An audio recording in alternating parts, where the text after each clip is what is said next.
So private హాస్పిటల్స్లో టెస్టుల దందా, తప్పుడు రిపోర్ట్లతో పేషెంట్లను భయపెట్టి లక్షలు గుంజుతున్నారు. ఇది కొత్త ఏం కాదు కదా. ఈ వార్త ఇవాళ వచ్చిందో లేకపోతే మొన్న వచ్చిందో కాదు ఇది. అది దశాబ్దాల కాలంగా జరుగుతున్నటువంటి ఒక మెడికల్ దందా ఇది. ఈ దందాలో ఈ ప్రైవేట్ హాస్పిటల్ సంబంధించినటువంటి దాంట్లో ప్రతి నెల మామూలు పోయిన తర్వాత ఇక అటు పక్కన అధికారులు చూస్తారా, ప్రజాప్రతినిధులు చూస్తారా, ఎవడు చూస్తాడు? ఈ బిల్లులు కట్టలేక వాడు ఇచ్చేటువంటి చేతిలో పెట్టేటువంటి ఆ బిల్లు చూసి లేనటువంటి రోగం వచ్చే వాడు అక్కడనే చచ్చిపోతాడు, రోగం లేకపోయినా కానీ. వాడికి ఏం లేదు, లాస్ట్కి వాడికి అవసరం ఏంటంటే ఎయిడ్స్ వచ్చిందని కూడా చెప్తున్నాడు. వాడిని ఏమన్నా పోయిందా? వాడు భయంతో ఇప్పుడు వీడు కుమిలి చచ్చిపోవాలి. వాడికి ఏది లేకపోయినా కానీ, ఏది ఇప్పుడు తెల్ల రక్త కణాలు చచ్చిపోయినాయి, మీకు 4 రోజులు అయితే మరి ఇబ్బంది అవుతుంది అని అన్నాడు అనుకో, ఇప్పుడు వాడు ఏం చేయాలి? ఇప్పుడు ఉన్నకాడికి అమ్ముకోవాలి, వచ్చి మళ్ళీ దావకంలో పెట్టాలి. ఇప్పుడు కనిపించేటువంటి దేవుడిగా భావించేటువంటి డాక్టర్లు కూడా అబద్ధం. ఈ డాక్టర్లు కానీ హాస్పిటల్ కానీ ఎట్లా మారిపోయినాయి అంటే ఒక కమర్షియల్ ఏజెంట్లుగా మారిపోయారు వీళ్ళంతా కూడా. పైసలు కావాలి వాళ్ళకి, ఆ రోగి చావని వాడు బతకని, లేనటువంటి రోగం మరి అది ఎందుకు మరి ఆ పైసల కోసం ఎందుకు పెండ తింటారో అర్థం కాదు.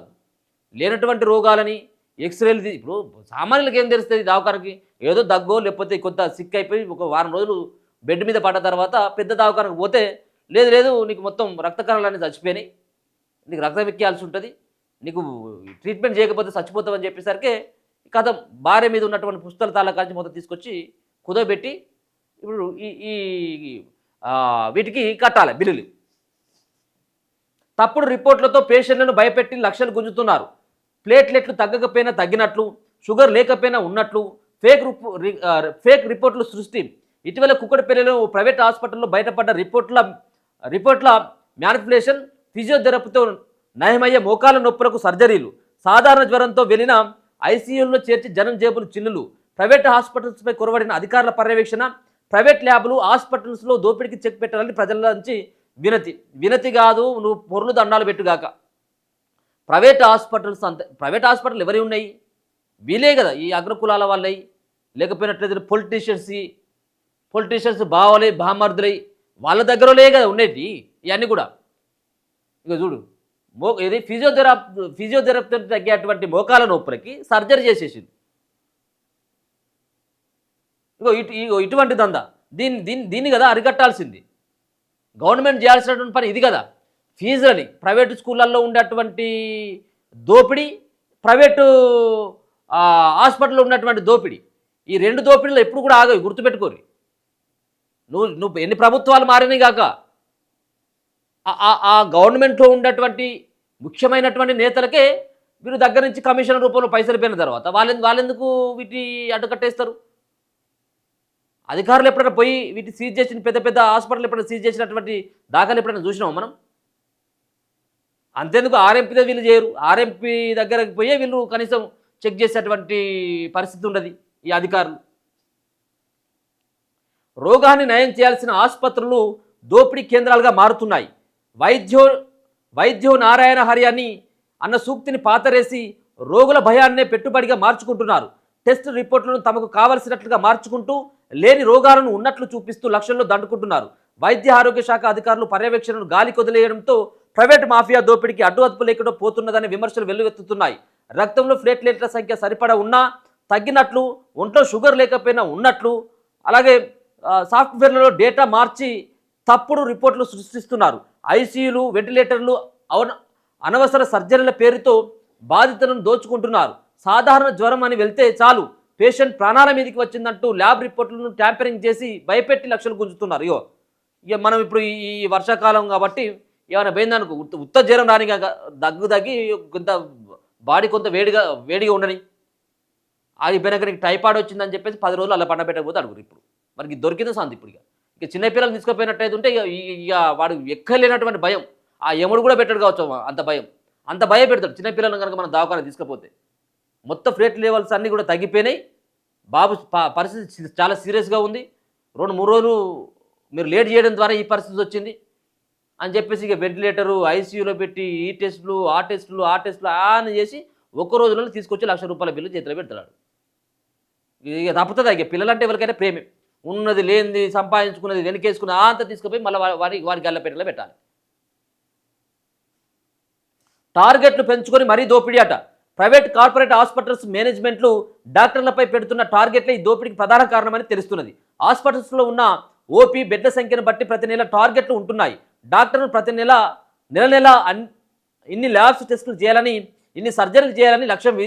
ఇది ఏంద్రా ఇది నాయన, ఏంటిది ఇది? మీరు టార్గెట్లు పెట్టుకొని ఈ దోపిడీ ఏంటిది? ఇది దరిద్రం కాకపోతే ఇది.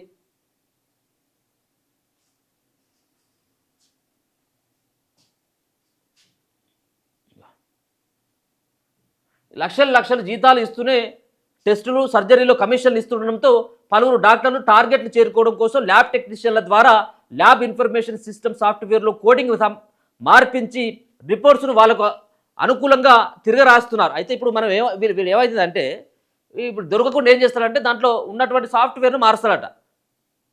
ఇప్పుడు నీకు ఒకవేళ కనుక ఈ టైఫాయిడ్ రాకపోయినా కానీ నీకు టైఫాయిడ్ ఉన్నట్టుగా రిపోర్ట్ వస్తుంది బయటికి. ఇప్పుడు ఎవరైనా పోయి నీకు ఈ టైఫాయిడ్ రాకముందుకు టైఫాయిడ్ ట్రీట్మెంట్ ఎట్లా చేసినావు అని చెప్పేసి ఎవరైనా అధికారులకు పోనే పోడు, కానీ ఒకవేళ కనుక ఎవరైనా పోయినట్టు దేవుడు దయాలా, ఇప్పుడు ఆ దగ్గర ఉండేది నిజంగానే మా రిపోర్ట్లో ఇది వచ్చిందని చెప్పేసి ఇట్లా చూపెడతాడు. అది రిపోర్ట్ కరెక్టే కదా, టైఫాయిడ్ ఉందని చెప్పేసి వచ్చింది కదా రిపోర్ట్, కాబట్టి ఆ ట్రీట్మెంట్ ఇచ్చిండు అని చెప్పేసి జనాలు అనుకునేటట్టు అన్నట్టు నమ్మించడానికి మొత్తానికి వీడు లోపల ఉన్నటువంటి కంప్యూటర్లో ఉన్నటువంటి సాఫ్ట్వేరే మార్చేస్తున్నాడు. వీడు మార్చేసి ఈ రకమైనటువంటి దందా. కొన్ని చోట్ల అర్హత ఉన్న పాథాలజిస్ట్ సంతకం కూడా లేకుండానే ఈ ఫేక్ రిపోర్టులను పేషెంట్ల చేతిలో పెడుతున్నారట. చిన్న సమస్యలకు కూడా సర్జరీలు చేయాలంటూ రోగుల ప్రాణాలతో చెలగాట మాడుతున్నారు. డాక్టర్లు, ల్యాబ్లు, ఫార్మసీలు ఒక నెట్వర్క్గా ఏర్పడి పేషెంట్లను నిలువు దోపిడీ చేస్తున్నారనే ఆరోపణలు వస్తున్నాయి. వీళ్ళంతా కలిసి ఒక ముఠాగా తయారైపోయి, దొంగల ముఠా ఉంటుంది కదా, ఈ మెడికల్ ముఠా, ఈ ఉన్నటువంటి హాస్పిటల్ ముఠా అంతా కూడా తయారైపోయి మీరు పోయి మరి అడ్డ మీద కూలీల లెక్క పనిచేయరాదు మరి సపరేట్గా. ఇదంతా కూడా సామాన్యులకు భారం అయ్యేటువంటి ఒక రకమైనటువంటి దోపిడీ ఇదంతా.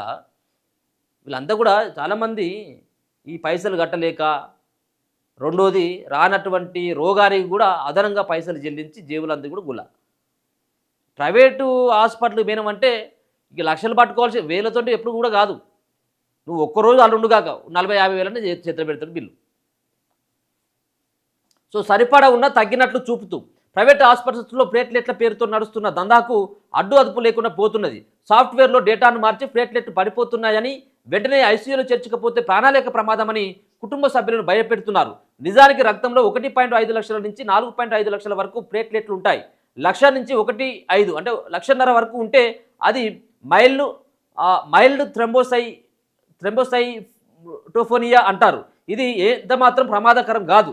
ఇంట్లోనే ఉంటూ ఫ్లూయిడ్స్ రెస్ట్ తీసుకుంటే సరిపోతుంది. ఒకవేళ రక్తంలో 50,000 నుంచి 90,000 వరకు ఉన్నా సరే అది ఎమర్జెన్సీ కిందికి రాదు. డాక్టర్ల పర్యవేక్షణలో ఇంట్లోనే కోలుకోవచ్చు. ప్లేట్లెట్లు 20,000 కంటే తగ్గి ముక్కు, చిగిళ్ళ నుంచి రక్తస్రావం కారటం, నల్లటి విరోచనాలు కావడం లాంటి తీవ్రమైన లక్షణాలు ఉన్నప్పుడే అది ఎమర్జెన్సీ కిందకు వస్తుంది. అప్పుడే ప్లేట్లెట్లు ఎక్కించాల్సి ఉంటుంది. కానీ ప్రైవేట్ హాస్పిటల్స్ మాత్రం జనరల్ వార్డులో కోలుకునే పేషెంట్ను ఐసీయూలోకి మార్చి ₹1,000 బెడ్ ఛార్జీలు, ఎస్డిపి, ఆర్డిపి, ప్లేట్లెట్ బ్యాగులను అనవసరంగా ఎక్కిస్తూ రోజుకు 4-5 సార్లు సిబిసి బ్లడ్ టెస్టులు, ప్లేట్లెట్ బూస్టర్ ఇంజెక్షన్ పేరుతో 2 లక్షల నుంచి 5 లక్షలకు పెరుగుతున్నారట. చూడరిగా వాడు నార్మల్గా సాధారణమైనటువంటి బెడ్లో ఉండి జనరల్ వార్డులో ఉన్నటువంటి పేషెంట్ ఒకరోజు 2 రోజులలో లేచి ఇంటికి పోతాడు. అటువంటి పేషెంట్ని ఐసీయూలో ఇస్తూ ఉన్నారట. ఇది ఏంది? 50,000 నుంచి 90,000 వరకు ఈ ప్లేట్లెట్స్ ఉన్నా కానీ పెద్దగా ఇబ్బంది ఏముండదట. ఎమర్జెన్సీ కిందకి అసలు రాదు. 20,000 కంటే తగ్గి ముక్కు, చిగిళ్ళ నుంచి రక్తస్రావం అయినప్పుడు మాత్రమే ఇవి కొంత ఇబ్బంది అవుతుంది.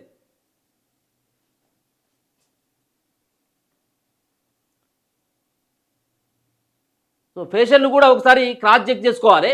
ప్రభుత్వ చర్యలతో పాటు ప్రజలు కూడా డెంగ్యూ, ఇతర వ్యాధుల విషయంలో అప్రమత్తత వహించాల్సిన అవసరం ఉంటుందని వైద్య నిపుణులు చెప్తున్నారు. ప్రైవేట్ హాస్పిటల్స్ చెప్పే ప్లేట్లెట్ కౌంటింగ్, అలాగే షుగర్ రిపోర్టులపై అనుమానం వస్తే వెంటనే బయట NABL గుర్తింపు పొందిన ఇండిపెండెంట్ ల్యాబ్స్లో క్రాస్ చెక్ చేసుకోవాలని సూచిస్తున్నారు.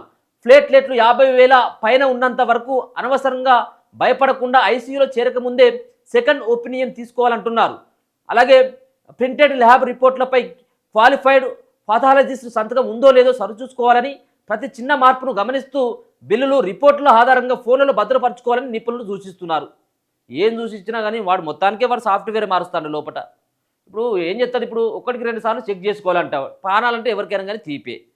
ఇప్పుడు వాడు మొత్తం ప్లేట్ లెవెల్స్ అన్ని కూడా తగ్గిపోయినా రేపు మాప నువ్వు చచ్చేటట్టు ఉన్నావు అంటే వాడి సంతకాన్ని చూస్తాడా, వాడు వేరే దగ్గర పోయి ఇంకొక టెస్ట్ చేసుకొని వస్తాడా? ఇంకా అప్పటి వరకు చాలా రేర్ అది. కానీ దీన్ని మార్చాల్సింది గవర్నమెంటే మార్చాలి. అధికారులు ఎప్పటికప్పుడు తనిఖీలు చేస్తే తనిఖీలు ఏమన్నా తనిఖీలు ఎవడైనా చేస్తాడు. కానీ కకృతి పడి చేసేటువంటి తనిఖీలు వేస్తే అవన్నీ కూడా తాత్కాలికమైనటువంటి తనిఖీలు కావు. ఒక నిర్దిష్టబద్ధంగా ఉండేటువంటి ఒక తనిఖీలు. ఇటువంటి రిపోర్ట్లు కనుక ఫేక్ అని తేలినట్టయితుంటే మొత్తం లైసెన్స్ని క్యాన్సిల్ చేస్తామన్నటువంటి ఒక కఠినమైనటువంటి చట్టాలను తీసుకొని వచ్చినట్టయితుంటే వీటి మారుతాయి. అంతెందుకండి, ఇదంతా ఈ ప్లేట్ లెవెల్స్ లేకపోతే షుగర్ రాగా ముందుకు షుగర్ అని సచ్చినోన్నే బతికినట్టుగా ఇప్పుడు చూపెడుతున్నారు కదా జనాలంతా కూడా. ఇప్పుడు వాడు సచ్చినోన్ని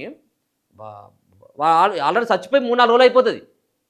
కానీ బిల్లు కోసం ఆ దగ్గర నుంచి ఉన్నటువంటి వాళ్ళ కుటుంబం దగ్గర ఉన్నటువంటి ఆస్తుల కోసం అంటే మీన్స్ ఆ బిల్లులు చెల్లించాలి కదా. ఈ 4-5 రోజులు ట్రీట్మెంట్ చేపించి చేసినట్టుగా వీళ్ళు యాక్ట్ చేసి బతికి ఉన్నాడు, వెంటిలేటర్ పైన ఆక్సిజన్ ఇప్పుడే అందుతూ ఉన్నది, కొంత కోలుకుంటున్నాడు, కాలు కదుపుతున్నాడు, కళ్ళు కదుపుతున్నాడు అని చెప్తాడు కదా. ఇదంతా కూడా చచ్చినటువంటి బాడీకి ట్రీట్మెంట్ చేసి వాళ్ళ దగ్గర నుంచి జేబులు గుల్ల చేసేటువంటి పని అంతా కూడా. దీన్నే కంట్రోల్ చేయనటువంటి వాళ్ళు ఈ షుగర్లు బీపీలకు సంబంధించిన రిపోర్ట్లో తనిఖీలు చేస్తారు అధికారులుగా. కాబట్టి మనం కూడా అప్రమత్తంగా ఉండాలి. సో మొత్తానికైతే ఈ దందా ప్రైవేట్ హాస్పిటల్స్ దందా టెస్టుల దందా విపరీతంగా నడుస్తూ ఉన్నదట. ఇది కేవలం తెలంగాణ ఒక్కటి దగ్గరనే కాదు, మొత్తం దేశవ్యాప్తంగా ఇదే దందా.